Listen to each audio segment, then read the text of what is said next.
What's up guys, it's Joe here. So today we're going to go through some drum layering and distortion in Trash 2, which is something that I know you guys have requested to learn about, which, yeah, it's fair. It's quite an unruly plugin. Well, it's very complex and there's lots to go through, so yeah, worth teaching definitely. So I've chosen a snare sample that I kind of reduced some of the splashy tops on it so we could recreate them in Trash. So it by itself sounds a little bit like this. So it's got a cool transient and stuff, and nice body, but the top end splashiness kind of this region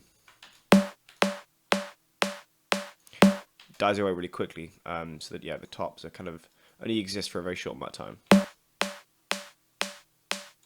And what we want is something a little more like this. Oops.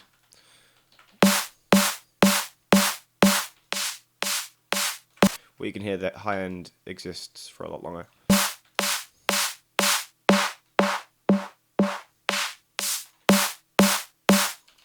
Cool.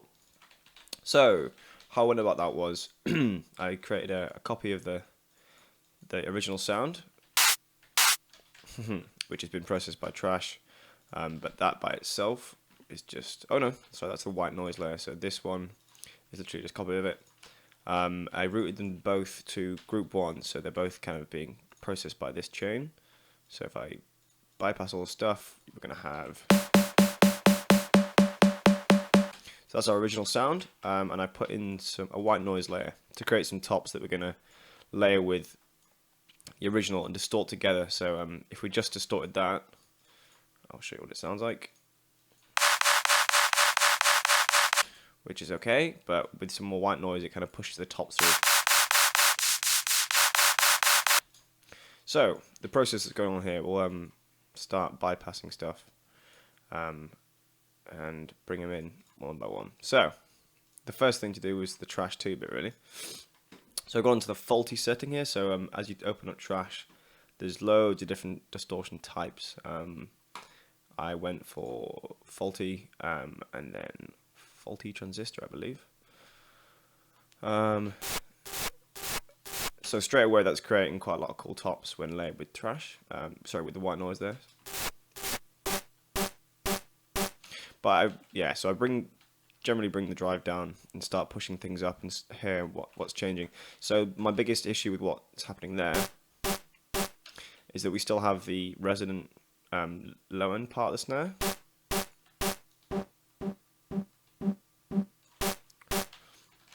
Which is going to create some troubles with this, because that's going to try and create loads of harmonics from that are related, so it's going to be pitched. And this top end splash bit doesn't necessarily want to be pitched, so I've put in an EQ beforehand that kind of is taking that out, and then I'm going to push up the drive again. So already we've got something that's quite splashy and cool. Obviously, when you distort stuff,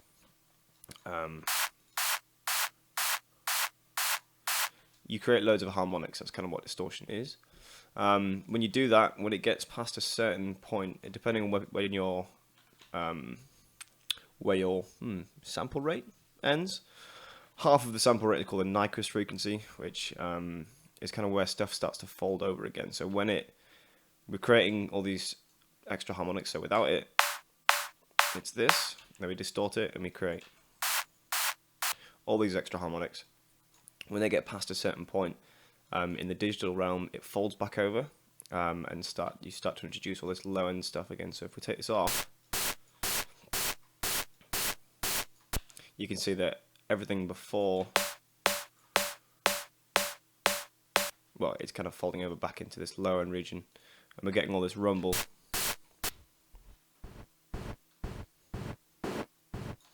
Which we don't want. So generally, after trashing stuff or distorting in general, I low cut again, and I've boosted this kind of clappy region, which gives the snare a little more kind of kind of clap, I guess, which is something that people like to do quite a lot.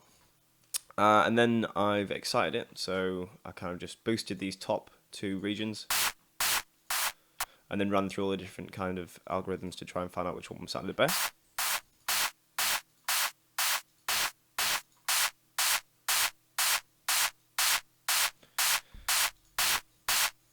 I thought Triode had the kind of the nicest top end to it, so I selected that one, and I've got a bit of a boost and another low cut.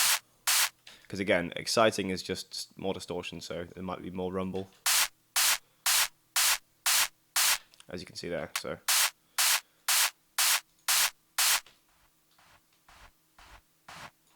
all that stuff. So yeah, we started with kind of this pretty bog standard low end bit of the snare. So we're now going to layer on this new bit, and just to make sure that we're not getting any transient alignment stuff going on, we make a bounce of it. So snare, tops, bass, gorilla 1.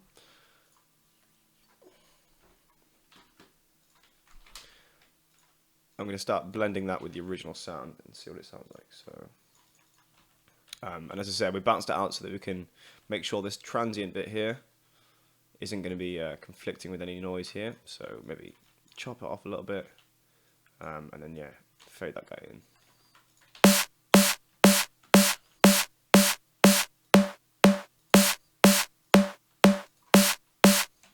All right. So that's one of them. I've got another kind of setup here. So it's same thing. We I have in my kind of sounds folder just a some stuff I use quite a lot, like white noise, sine waves, that kind of thing. Bounced out, ready to go, so I can just import them in. So I've got 32 bars of white noise kind of bounced out, which is literally nothing special. Went into massive and just bounced out 32 bars of white noise, which is that. So I threw that in, as I said, as well as the snare. And as well, you can choose the decay of this new splashy bit can be defined by how long this additional layer it exists for. So it can. So I need to solo this guy. Got really short. So you got more of the original snare coming through. So that's something fun to kind of toy about with, see which brings the best results really. So for this, I've actually, okay, that's the one we already did. So we'll use a different setting and see what we can kind of do with it. So again, it's been sent to another group. I'll just take all this off and we can do one from scratch. So let's get up a distortion setting and then see what works with it. I quite like the faulty ones for drums, so we're going to go back in here, see what this one does.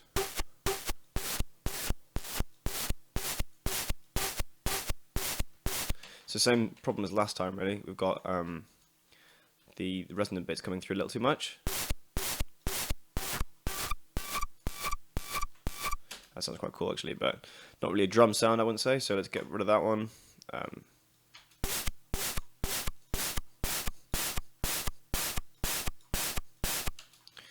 And we're going to go ahead and frequency shift this down. Definitely do our low cut thing, as we'll have loads of waffle now.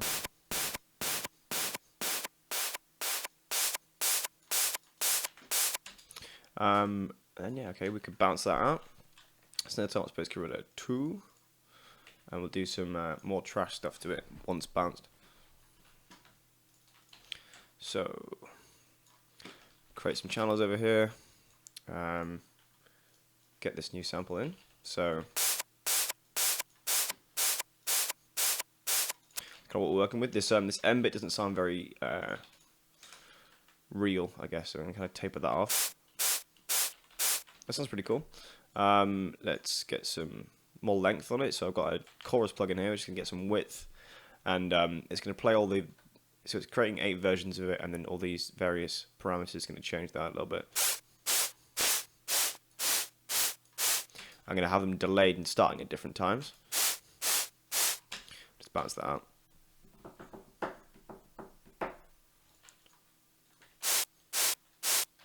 Actually, we're going to bounce it out properly. So snare tops gorilla 3.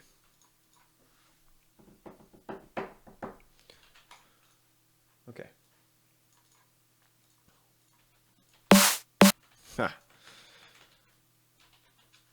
didn't solo it properly, so I'm going to do it again.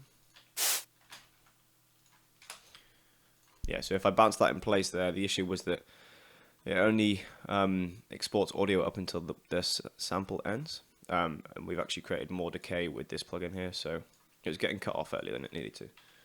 So I'm going to put that back in here. It looks longer. Yep. Cool. So as I said, I've got a series of sounds bounced out into my folder, kind of ready to go. So I'm going to get a sine wave that we're not actually going to hear, but we're going to use to push through the distortion and create some cool stuff. So let's group these together. Get rid of this for now. Okay, so let's make these a different color so they kind of stand out a little bit. All right. Okay, so now we've got a sine wave in low F and our top end bit. Now if we put into trash, the low end content being pushed as well as the highs is going to give a very different sound. So if we know that we're going to have to cut off some lows anyway, so we'll do it now. So we can really focus in on what we're changing in the top end, which is the bit we're going to be left with ideally.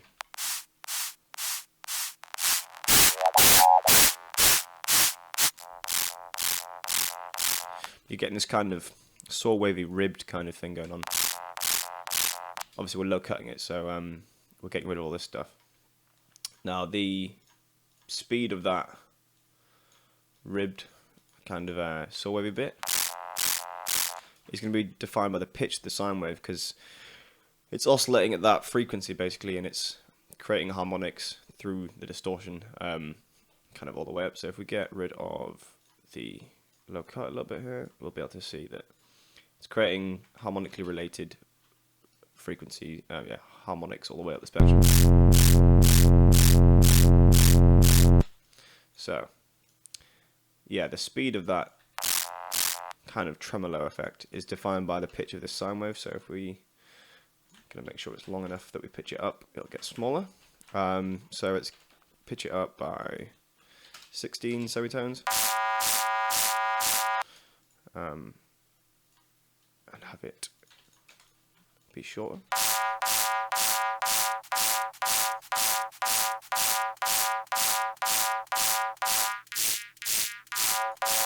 That's a bit too high, because although we're low cutting it, the harmonics that are created are even audible beyond our low cut there. So let's get it a bit quicker, but not too quick. Okay, well, let's distort it a little bit less to make sure we're not getting those crazy harmonics coming through. That's got quite a cool sound to it, I think. And then we'll apply that chorus technique just to kind of wash it out a little bit.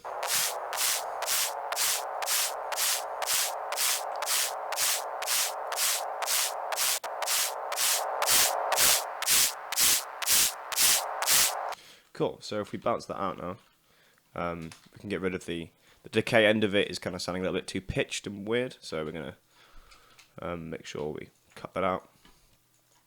So let's get this guy and import him in.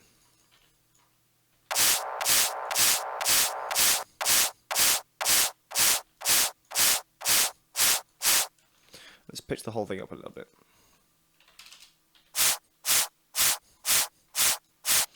And layer it with our original and see how that kind of sounds when played with it.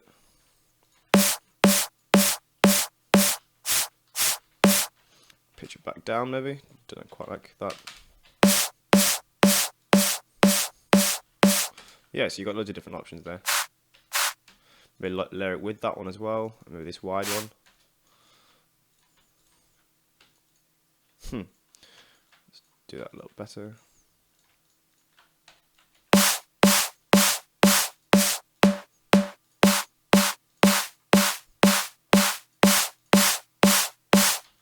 Yeah, so you kind of start layering these together and get a really thick top end going. Just going to low cut that last one a little bit more.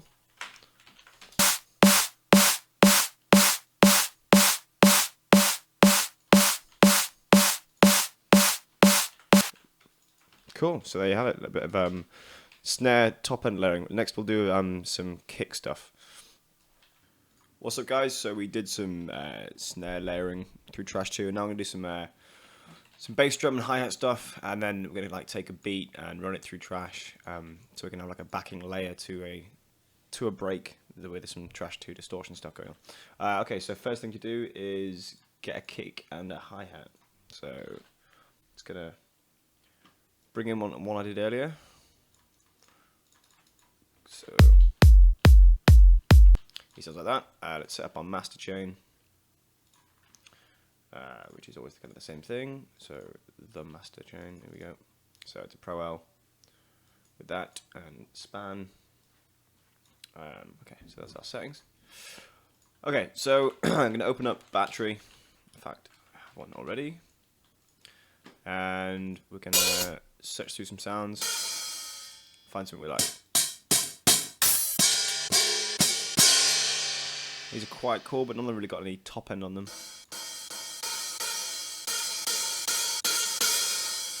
Yes, that's usable. Let's have a look. I'm going to replace it with that one. Yeah, I like that one. That'll do for now. So I'm just going to bounce that out. So we can have a look at it. I always try and use MIDI as little as possible. 3, 2, 1. Sorry, that was a recording of me. Let's bounce that out. Okay, so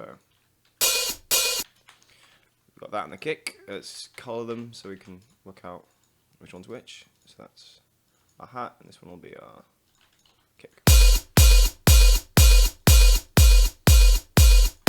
So we're going to use this region of the kick alongside the hats to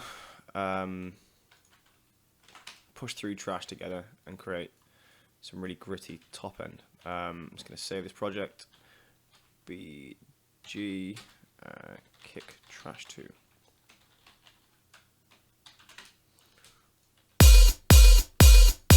Could turn them both down a little bit so we're not creating too much distortion.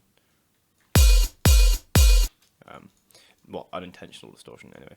So, gonna get Trash 2 out and yeah, play out with some settings. So usually my chains look a bit like this. So I'll have a Trash and then an EQ and a Trash and an EQ. So, okay.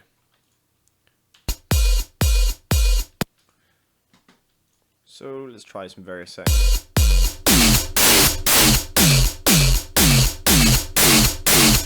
Sounds like a bass sound, kind of. You get starting to get that kind of saw wavy crunch bit. It's more obvious with that blitz setting. My kind of go-to is in the drive section here. It's called Distorting, and we'll kind of hear the sound change as I push this drive up.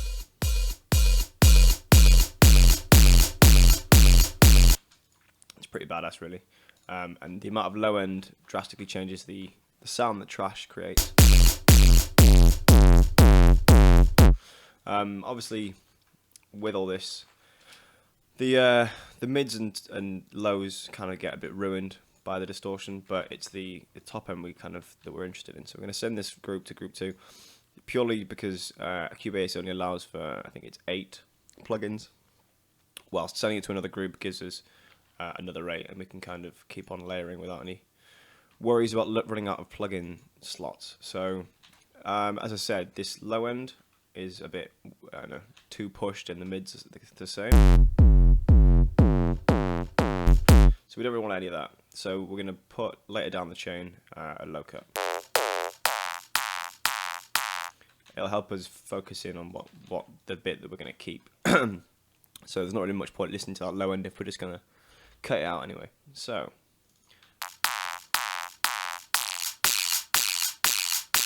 kind of find a point at which we like the balance between the distortion and the kind of the sound of the hat still. That's more of a creative thing. That's more of an effects, I guess. And this still somewhat sounds like a drum. And then yeah, maybe crunch it a little bit more with one of the other ones. Noise Art is a good, cool one.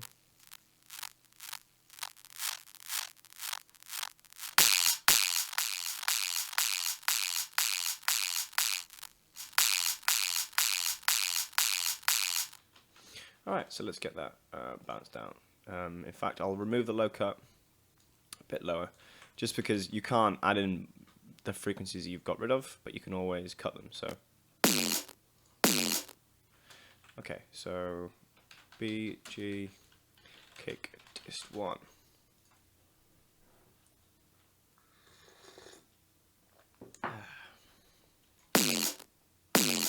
Okay, so let's have a little look at that one.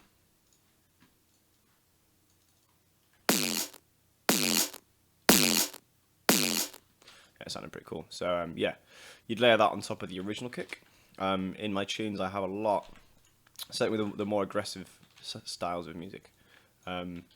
Behind the entire break, and by break I mean the drum loop as a whole, I'll have various layers of the sound. So the kick will have sometimes a low end component where I've just got everything, this way downward. Let's just loop that. And then one with everything output of that frequency, so that together obviously they sound like just the kick. I have various versions of each sound, all kind of processed in different ways to bring out the most from them, and as well as the low end and top versions of a drum. I'll have a distortion version as well. So if we low cut this, yeah, so alongside all the drum hits I've got like a distorted version of it, usually, so that the whole break has this really aggressive feel to it, and it kind of, obviously with distorted then cut off the lows from it. I like, play around with the positioning of it a little bit. It just gives the whole break a really aggressive feel, and it's a lot of what the drum and bass guys do. Kind of in the back of their tunes to give the whole tune more agginess. Maybe make it a little bit shorter. And obviously by themselves they sound they poke out a little bit. But, if you do it to the whole break, it starts to sound a bit cooler. You can go a little further with it. So let's go back in here. Let's get rid of that. Well, let's up that lower cut a little bit. So as I said, we can push the drive pre the distortion a little bit further.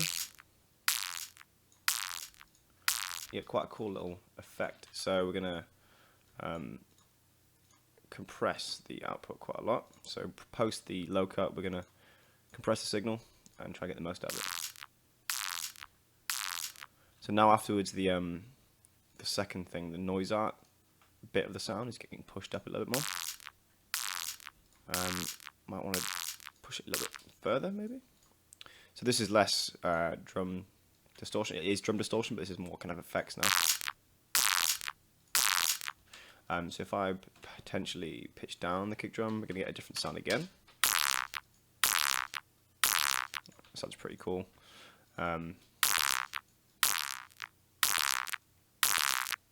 Yeah, and as I said, the EQ shape running into these trash distortion settings are really, really crucial in changing the sound. So with this layout, you've got full control over the spectrum that's running into it.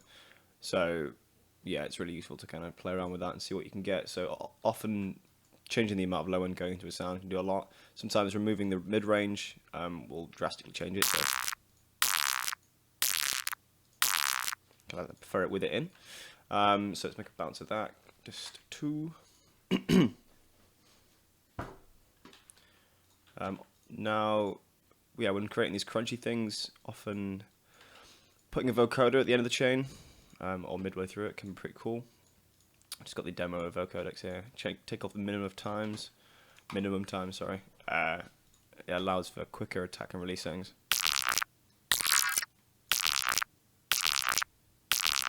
It sounds pretty mean.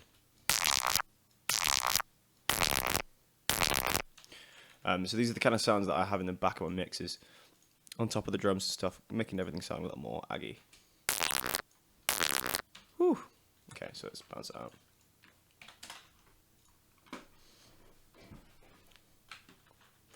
Okay, so that's like one use of trash. There are so many though. I use this plugin on pretty much every type of sound, I imagine. If we bring a little break in, we can do some creative stuff with that. So let's find a break. This should do.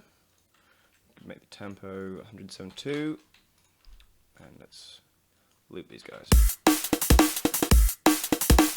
Okay, so at the moment we've got quite a cool break, but we want to have a consistent low end here to use alongside it, so that each part of it can be kind of crunched up a little bit. So I'm going to throw in a sine wave, and like play about with the pitch. So I'll have a little pitch down on the start of the sound. So go into envelope here. We can have a listen to that. Okay, so we're going to match the rhythm of the sine waves to the break. So its main hits are the kick and snare, which happen there, there, and there. So.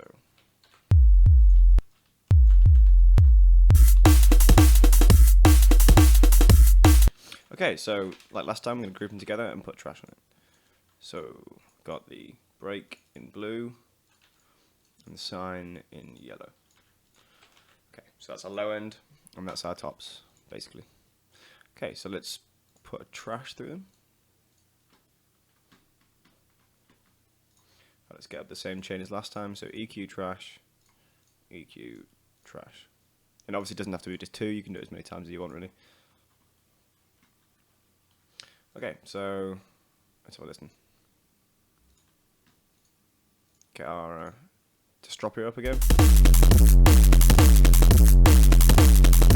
And again, we're going to send them to that, well, create another group so that we can low cut it at the end of it and still leave all our plugin options open. I think it's a Cubase only limitation, that. So if you're Ableton, I think you can just whack on as many plugins as you want.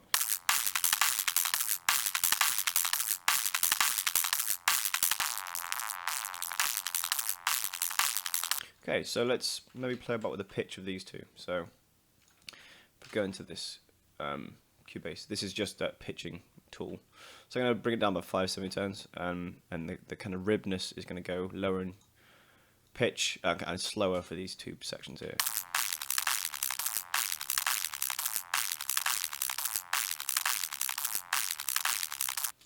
So we've got that. Let's play with it a little bit more. Maybe get a faulty up.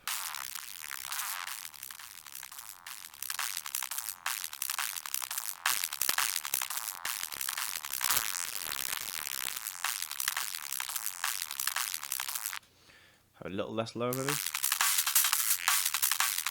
So yeah, this kind of is controlling the overall gain of the low end, which at its lowest point is letting more of the breakthrough in its original form.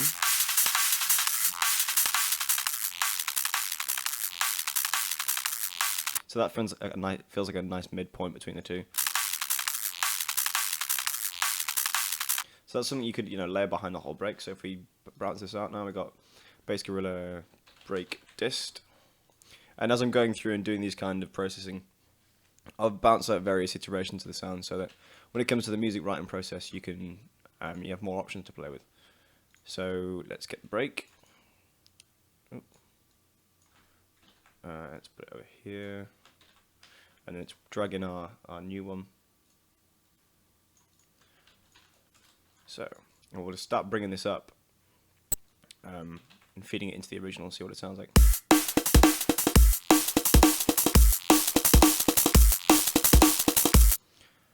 So might be a little bit low in there still. Nope. So they're phasing a little bit. To avoid that, I'm going to frequency shift it down really quite far.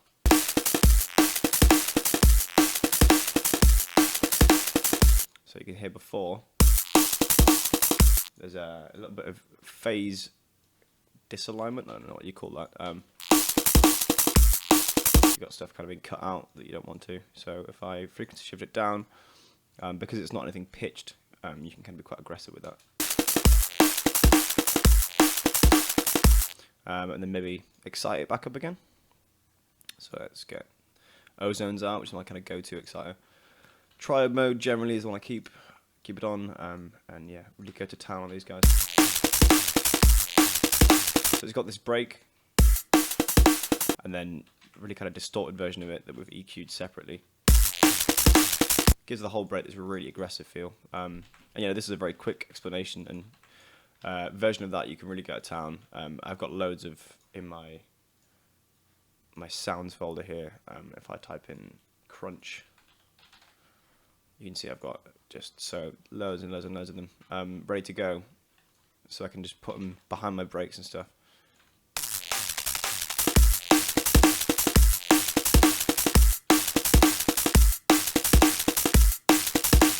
Yeah, so there's just a few uses of Trash 2 on drums. There's millions of ways you can use this plugin, but this is just a few of them. Yeah, hopefully that was that was useful for you guys and you enjoyed it. I will see you on the next one. See you later, guys.